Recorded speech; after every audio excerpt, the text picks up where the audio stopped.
የኔ ጌታ የኔ ፍቅር የኔ ናፍቆት የኔ ውበት የኔ ሞገስ የኔ ፍቅር የኔ ናፍቆት መኖር አልችልም ያላንተ ያላንተ ፈራለሁ መኖር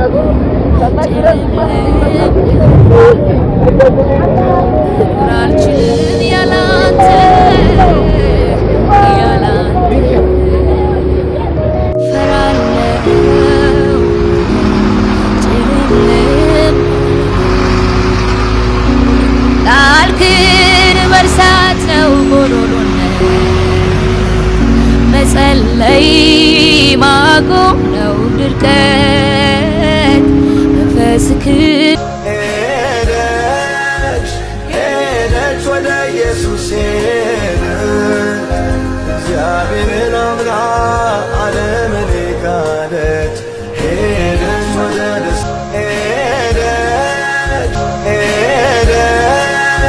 ሄደች ወደ ኢየሱስ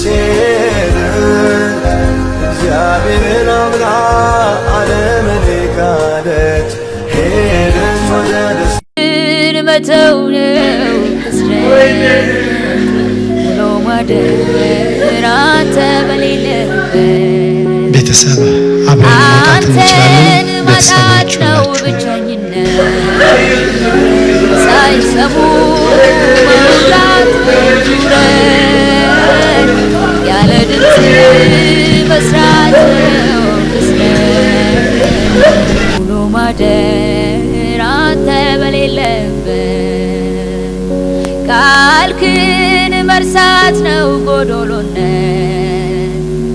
መጸለይ ማቆም ነው ድርቀት መንፈስህን መተው ነው ክስረት ወደ አርባ ምንጭ መሄድ የምትፈልጉ አንተ ፕሮግራም ያላችሁ ከውጭ ባስ ተዘጋጀ አብራችሁ መሄድ ትችላላችሁ። ወደ አርባ ምንጭ ክድንድን ያለ ነው መኖር አልችልም ያላንተ ያላንተ ፈራለው ሁሉ ጭልምልም ያለ ነው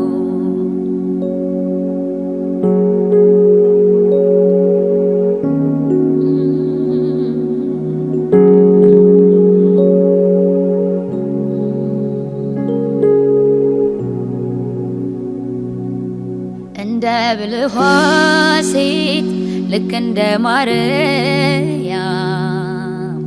ካልሆነ ምርጫዬ ሌላው አያዋጣም ያስደሰተ መስሎኝ ጉድ ጉድ ማለቴ ሚያስፈልገው አንዱ ነው ከቃል ገበታ ከልውና ርቄ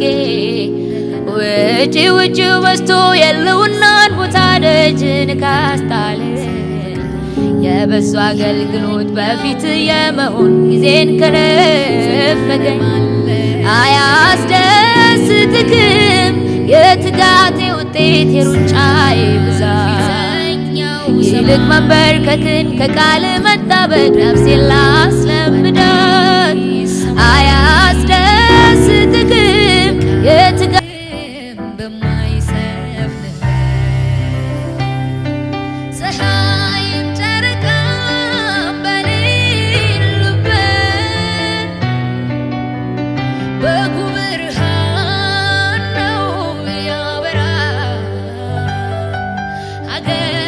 ክርስቶስ ይደምቃል ሀብተ ሰማይ ጽኑ ተስፋዬ የዘላለም መኖሪያዬ ሀብተ ሰማይ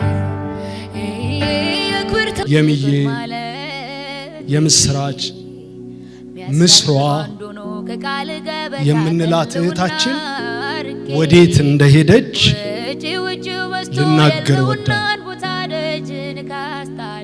የማይነጥፍ ደስታ ወዳለበት በጉ ብርሃን ወደ ሆነበት በሽታ፣ አደጋ፣ ጭንቀት፣ እጦት፣ ምቀኝነት፣ ስደት፣ መናቅ፣ ንዴት፣ ክፋት፣ ጥላቻ፣ ብቸኝነት የመሳሰሉት ሐዋርያው ጳውሎስ የሚያስቃትቱን የሚላቸው ነገሮች ወደ ሌሉበት በሰው እጅ ወዳልተሰራች ወደ ብፁዓን አገር ወደ ጻድቃኖች መንደር ነው የሄደችው።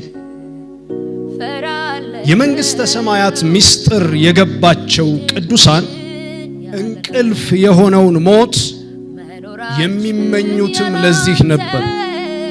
ከጌታ ጋር የሚገናኙበት ወቅት በመሆኑ እጅግ ተደስተው ነበር የሚያሰላስሉት።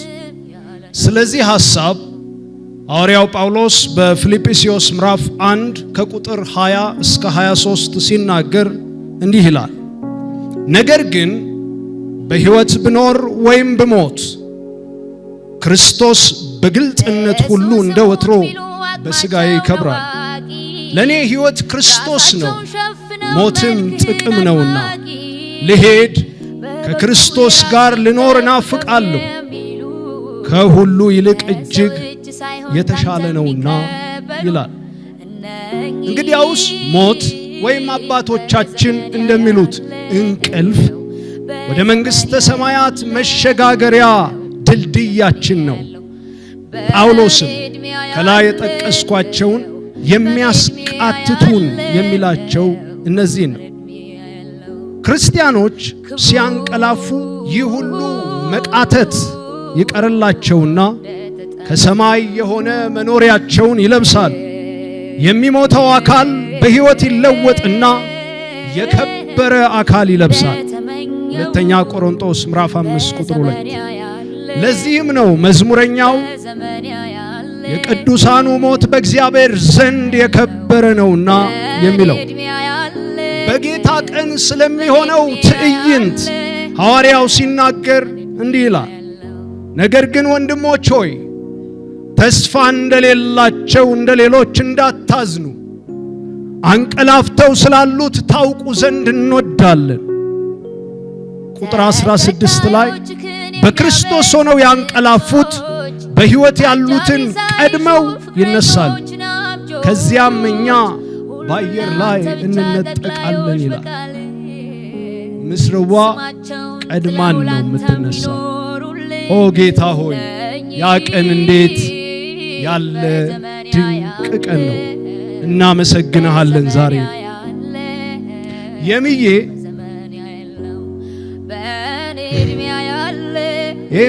እኛ ከኛ ጋር ብትሰነብት በቅርቡ እናንተ ናችሁ ምትድሩን እንዳለችው ብንድራት ወልጣ ከብዳ ብናይ እንዳቀድነው ቅድም ዓለምን እየዞረች ስለምትወደው ጌታ የዝማሬ ድግስ እያዘጋጀች ብትዘምር ብናያት የልባችን ናፍቆት ነበር። ዝማሬዋንም ሰርታ ልናይ፣ ልንቀኝ፣ ልንዘምር በእውነት ጓጉተን ነበር። ነገር ግን ከእኔ ጋር ትዘምር አለ በጉ። በእኛ ልብ ብዙ ሐሳብ ቢኖርም ምክሩ ጸና። አስቀድሜ እንዳልኩት የማይነጥፍ ደስታ ወደ ሞላበት በጉ ብርሃን ወደ ሆነበት በሽታ፣ አደጋ፣ ፍርሃት፣ እጦት፣ ስደት፣ መናቅ፣ ንዴት፣ ጥላቻ፣ ብቸኝነት የመሳሰሉት ወደ ሌሉበት በሰው እጅ ወዳልተሰራው ወደ ብፁዓን አገር ወደ ጻድቃኖች መንደር ወሰዳት። የሚዬ እንግዲህ ምን እንላለን? እግዚአብሔር ሉዓላዊ ነው፣ የወደደውን አደረገ። መንፈስ ቅዱስ ቤተሰቧን ብዙ ዋጋ አብሯት የከፈለውን እጮኛዋን በጸሎት በበጎነት ከሊቅ እስከ ደቂቅ በመላው ዓለም